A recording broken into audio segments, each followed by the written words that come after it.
Assalamualaikum warahmatullahi wabarakatuh. Selamat pagi anak-anak kelas 10. Untuk hari ini adalah melanjutkan materi yang kemarin ya. Karena kan kemarin kita pembahasannya baru sampai nomor 6. Nah, untuk hari ini kita lanjutkan contoh pengaruh dari setiap transaksi ke dalam persamaan dasar akuntansi. Nah, selanjutnya kemarin nomor 6 ya, sekarang nomor 7. Diselesaikan pekerjaan merias pengantin untuk Ibu Harmini senilai 550.000. Diterima tunai sebanyak 250.000 dan sisanya akan dilunasi bulan Februari 2020. Nah, berarti di sini kamu dapat kerjaan nih, nilainya 550. Tapi kamu baru menerimanya sebanyak 2,5. Berarti Ibu Harmini kan masih punya utang ke Ayu ya, ke salon Ayu sebesar 300. Nah, nanti pengaruh transaksinya kita lihat. Ya.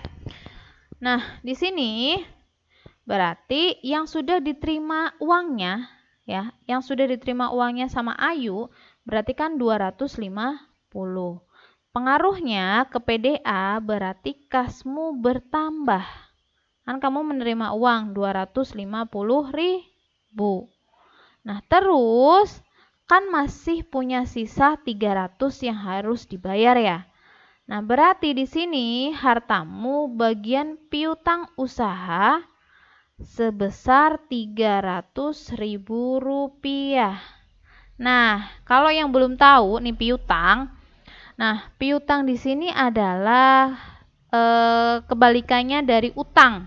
Nah, misalnya ini kan terjadi antara salon Ayu dengan Ibu Harmini.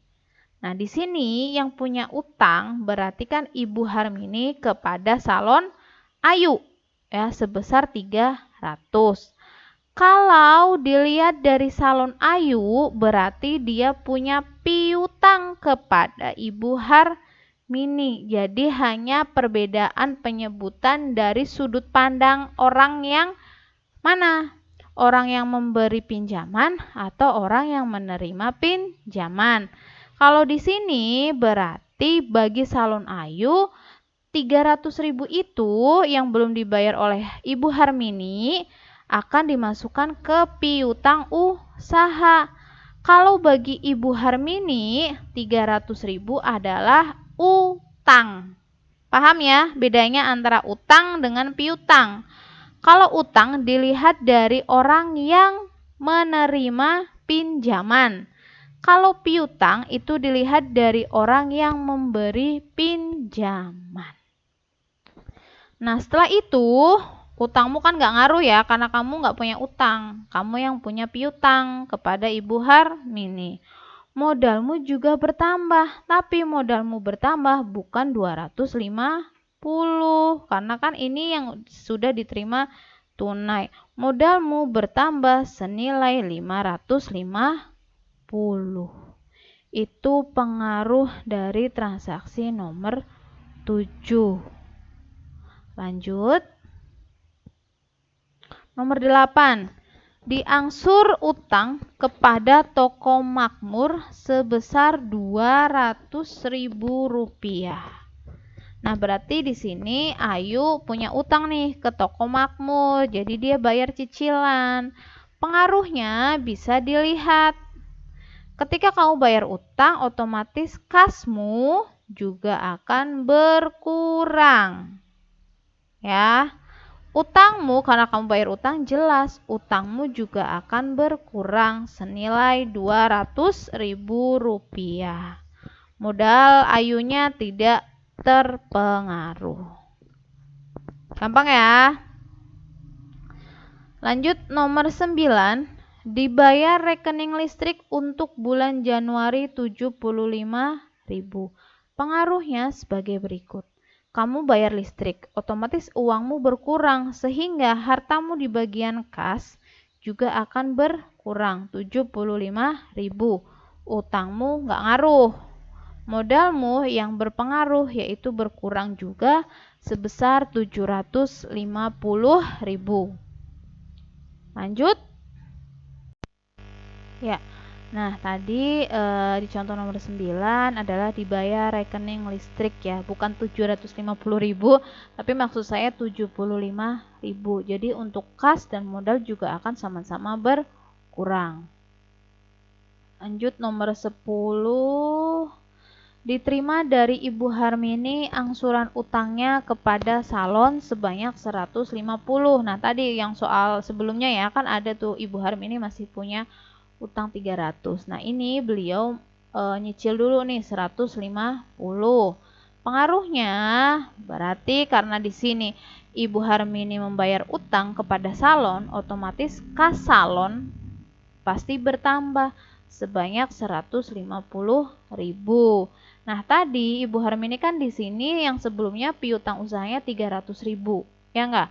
Nah, Ibu Harmini kan sudah nyicil, berarti piutang usahanya Ibu Harmini, piutang usahanya Salon Ayu kepada Ibu Harmini berkurang karena kan udah dicicil 150.000. Nah, untuk utang dan modal itu tidak terpengaruh. Jadi hanya kas dengan piutang. Lanjut. Nomor 11. Diambil uang tunai oleh Nyonya Ayu sebesar 100.000 untuk kepentingan pribadi. Nah, kalau dalam akuntansi, pengambilan pribadi oleh pemilik itu namanya adalah prive atau tulisannya PRIVE, prive atau bacanya prive. Nah, pengaruhnya karena diambil oleh Ayu, berarti kan kasnya berkurang 100.000. Utang nggak ngaruh atau tidak terpengaruh, modalnya juga berkurang sebesar 100.000 rupiah karena diambil oleh Ayu. Ngerti ya? Lanjut. Nomor 12. Dibayar bunga atas wesel untuk bulan Januari sebesar 7.500. Nah, pembayaran bunga tadi ya yang pinjam di bank ya, pengaruhnya berarti hartamu yang berupa kas, karena kan kamu bayar ya, berkurang 7.500, kasnya berkurang. Utangmu nggak ngaruh, modalmu juga berkurang sebesar 7.500.000 rupiah. Nah, kalau tadi kan kita masih satu item langsung dibikin tabel PDA ya. Kalau nanti kalian sudah ini, misalnya ngerjain di buku, nanti akan terlihat seperti ini. Ya, tadi kan untuk memudahkan pemahaman kalian dulu, menganalisis satu persatu transaksi. Nanti kalau kalian mengerjakan di buku besar, itu akan terlihat seperti ini. Hartanya ada kas, piutang usaha, peralatan, perlengkapan. Utang ada utang usaha, utang wesel. Modal ada modal Ayu. Nah, nanti untuk sementara biasanya saya akan menyediakan langsung ini daftar yang akan berpengaruh. Nah, seperti yang tadi saya bilang di awal atau kemarin, kalau nanti kalian sudah mahir, ini silahkan kalian cari sendiri. Harta apa saja nih yang akan berpengaruh ya, untuk sementara saya sediakan. Nah, saya bilang ketika kamu menulis tabel apapun di akuntansi harus ada yang namanya judul. Biasanya atas sendiri adalah nama perusahaan yaitu Salon Ayu, persamaan dasar akuntansi, periodenya atau per Januari 2020. Nah, di sini kalau misalnya kita lihat jadi satu, ya akan seperti ini. Ya, tadi ya, dari yang pertama setoran modal, ada bayar utang, terima piutang, ada bayar listrik, itu akan seperti ini. Nah, yang tadi saya bilang di awal, kalau kamu menulis angka itu harus rata kanan. Nah, maksud saya seperti ini. Jadi antara kamu menulis 100.000 dengan 300 itu nggak sama. Tuh, nggak sama kan? Karena apa? Satuan nominalnya sudah berbeda. Ya, jadi nanti kalau kamu langsung bikin tabel itu akan terlihat seperti ini. Ya, nih, kan beda. Saya nulisnya 100.000, 300, sampai 7,5 kan beda.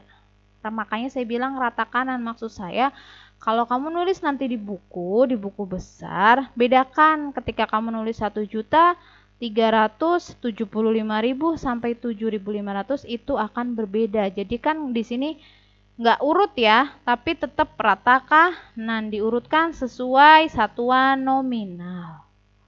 Nah, di sini kita lihat. Nah, taunya balance dari mana, Bu? Ya, yang pertama adalah kamu jumlahkan per kolomnya. Kolom kas berapa? Kolom piutang berapa? Ingat ya, ini tanda kurung maksudnya adalah minus atau berkurang. Jadi jangan bingung, kalau di akuntansi, kalau pengurangan atau berkurang atau minus, nulisnya pakai tanda kurung, nggak ditulis strip di depan angka. Paham ya? Kamu jumlahkan nih, jumlah kas berapa? Jumlah piutang berapa? Sampai terakhir. Nah, di sini dilihat kas, jumlah kas itu adalah 1.817.500. Jumlah piutang usaha ada 150. Jumlah peralatan ada 800. Jumlah perlengkapan ada 200. Kalau kamu total semuanya, kelompok harta akan didapat 2.967.500. Kita lanjut ke akun yang kedua yaitu utang. Utang usaha jumlahnya 500.000. Utang wesel jumlahnya 7,5. Nah, kamu jumlahkan nih, utang anggota hutang berapa? 1.250.000. Modal. Modal kamu juga jumlahkan ya. Ini minus, ini enggak, ini berkurang sampai berkurang 7.500, akan didapat hasil 1.717.500. Itu jumlah modal. Nah, kalau kalian sudah selesai, jumlah harta kan tadi saya bilang di awal, kalau harta 500.000, jumlah utang dan modal itu juga akan 500.000. Nah, di sini kan sudah diketahui nih, jumlah hartanya 2.967.500. Kalau kamu benar memasukkan angkanya dan menjumlahkannya benar, nanti jumlah utang plus modal pasti akan sama dengan jumlah harta.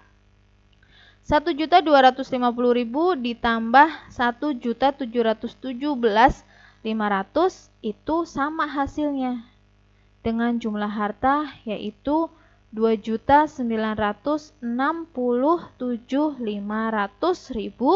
rupiah. Nah, itu yang namanya balance kalau di akuntansi. Ya, rumusnya tetap ditulis di atas ya. Harta sama dengan utang plus modal. Kalau harta 2.900.000 sekian, jumlah utang plus modal pasti juga 2.900.000 sekian. Kalau ada selisih, kemungkinan kamu salah memasukkan angka atau salah dalam menjumlahkan. Paham ya?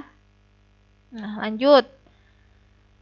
Nah, di sini ada penambahan karena tadi kan saya bilang sebenarnya kalau PDA itu kan hanya harta, utang, dan modal. Tapi tadi ada tambahan pendapatan dan biaya. Nah, ini kalau di PDA itu sebenarnya hanya tersirat.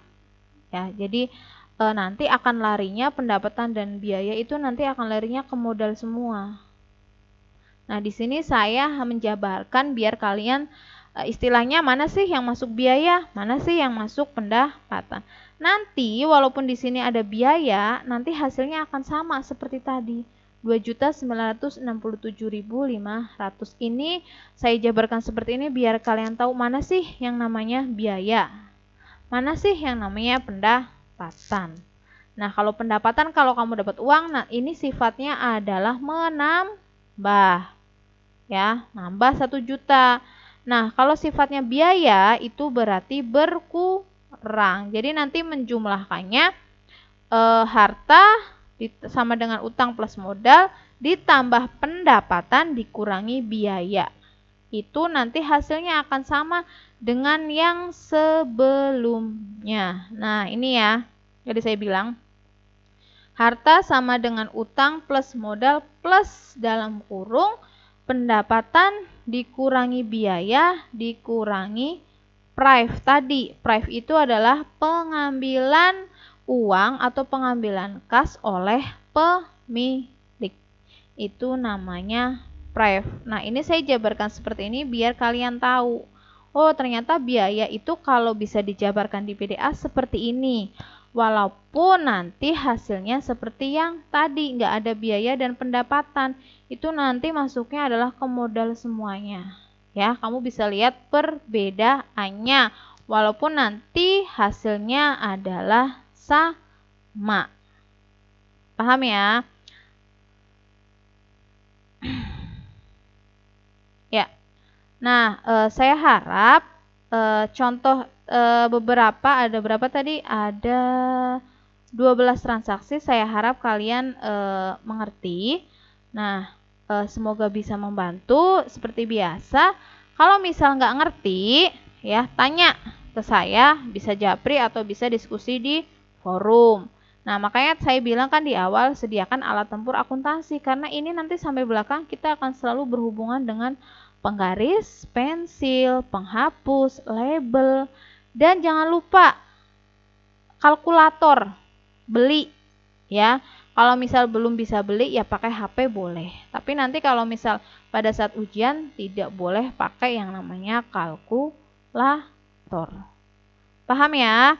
Nah, untuk materi PDA saya rasa sudah selesai ya. Nanti untuk selanjutnya tinggal saya beri latihan-latihan soal biar kalian tambah paham. Kan saya bilang di awal, semakin banyak kalian latihan soal, kalian akan semakin paham.